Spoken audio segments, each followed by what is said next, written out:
Hi, today I'll show you how to protect image on your Canon EOS 750D.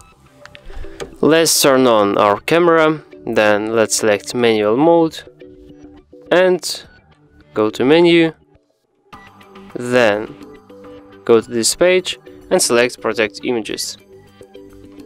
Then you can select images, maybe this one, and just press set. So as you can see, it's saved now. And to go back, just press menu. So that's all.